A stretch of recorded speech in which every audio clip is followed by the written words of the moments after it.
Bismillahirrahmanirrahim. Alhamdulillah, kita ini akan mulai lagi kitab Safinatun Najah. Semoga mendapatkan manfaat dan keberkahan dari Allah Subhanahu wa taala.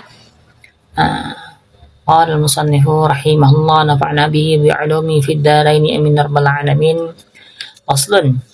Syurutu ijza'il hajari thamaniyatun. Bermula ini itu satu pasal. Syurutul ijza'il hajari thamaniyatun. Bermula segala syarat-syarat membolehkan memakai batu. Thamaniyatun itu ada 8. Berarti ini pasal tentang masalah ada syarat-syarat yang membolehkan kita untuk memakai batu. Ada berapa syaratnya? Ada 8 syarat. Maka harus kita penuhi syarat-syarat ini. Lalu boleh kita untuk memakai beristinja dengan memakai batu. Ya. Mana-mana 8 ayakuna bitalasati ahjarin. Pertama itu bahwa ada ada batu itu dengan 3 segala batu. Berarti yang pertama kita memakai batu harus 3 buah batu. Ini matan ya. Nanti akan dijelaskan di syarahan. Yang kedua wa ayyunkil mahalla, dan bahwa membersihkan batu al-mahalla kan tempat. Berarti batu yang kedua, batu tersebut harus dapat membersihkan tempat keluar najis. Yang pertama syaratnya harus memakai 3 buah batu. Yang kedua syaratnya berarti batunya harus dapat membersihkan tempat keluar najis, ya kan? Dari anus. Wa la jifal najasu, dan bahwa tidak keringlah najis. Najisnya tidak boleh kering. Kalau bukan najis kering maka tak boleh memakai batu istinjanya, harus dengan air kalau kering. Tapi ini kalau tidak kering berarti basah. Harus dalam keadaan basah kita buat istinja dengan batu. Wala yang takila, dan bahwa tidak berpindah najis. Dan najisnya tersebut juga tidak boleh berpindah, tidak boleh tercecer-cecer, tidak boleh tercecer sampai ke paha, ke selangkangan dan sebagainya, ya kan? Wala yatrawu alaihi akharu, dan tidak tertimpa di atasnya seseorang, kan atasnya najis akan oleh yang lain. Berarti najisnya tersebut tidak boleh tertimpa dengan bahan-bahan yang lain ataupun benda-benda lain, ya kan? Wala jawiza safhatahu wa khashafatahu, dan bahwa tidak melampaui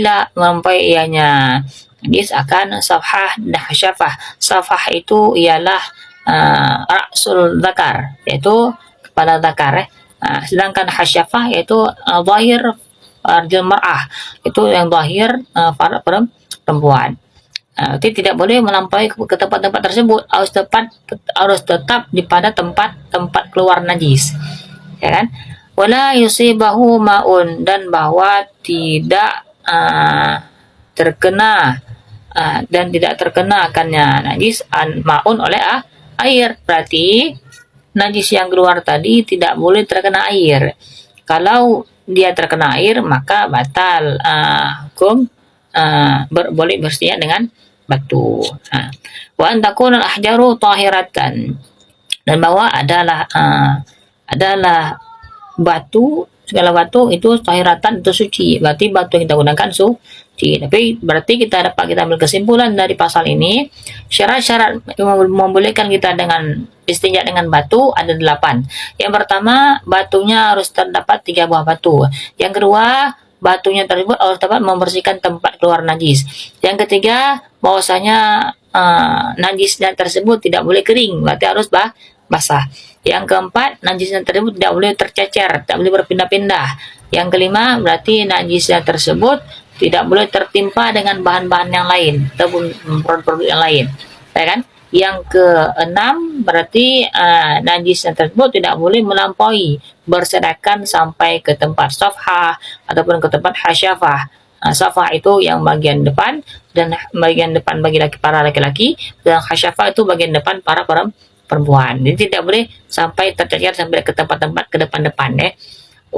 Dan yang ketujuh yaitu najisnya tersebut tidak boleh terkena air. Kalau terkena air maka najisnya ini tidak boleh beristinja dengan batu, maka harus dengan air. Gitu. Yang terakhir yaitu najisnya tersebut yang terakhir syarat-syarat istinja dengan batu yang terakhir ialah uh, batunya yang kita gunakan untuk istinja harus batu yang suci, tidak boleh batu yang najis. Nah, jadi ini sekedar matan. Nanti insyaallah kalau kita belajar syarah, insyaallah kita jelaskan tentang pensyarahannya, penjelasan lebih detailnya. Nah, kita lanjut sekali lagi. Faslun, bermulai ini itu satu pasal. Furudul wudu isitatun, bermula setelah fardu wudu itu 6. Al-awalu an-niyatu, bermula yang pertama itu niat. Jadi fardu wudu ada 6. Yang pertama niat, al-thani dan bermula yang kedua itu ghuslul wajhi, itu membasuh wajah. Itu membasuh wajah merupakan fardu wudu. Bahkan itu ghuslul yadaini ma'al mirfaqaini. Bermula yang ketiga itu membasuh dua tangan ma'al mirfaqaini beserta dua siku. Berarti sampai ke siku. Ar-rabi'u, dan bermula yang keempat mashu syai'in minar ra'si. Itu menyapu sesuatu minar ra'si daripada kepala. Berarti kepala ya. Berarti kalau kita sapunya rambut tetap sah wudu. Nah, karena sesuatu maknanya. Bukan dikatakan menyapu kepala, menyapu rambut, tapi menyapu sesuatu yang ada di perkarangan kepala ataupun sekitaran kepala. Nah, wal khamisu, dan mulai yang kelima itu ghuslul rijlaini ma'al ka'baini.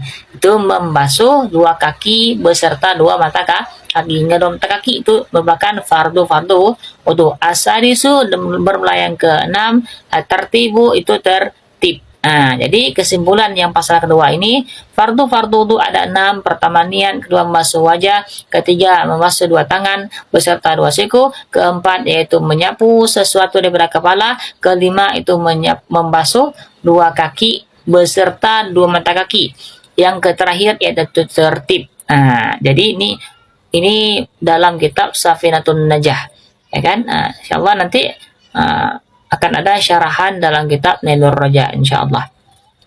Semoga bermanfaat. Apabila kekurangan, kekhilafan, untuk ditegur ataupun diberikan di kolom komentar, itu dapat kita perbaiki dengan semaksimal mungkin. Tolong kita jawab pertanyaan-pertanyaan dalam kolom komentar, insyaallah.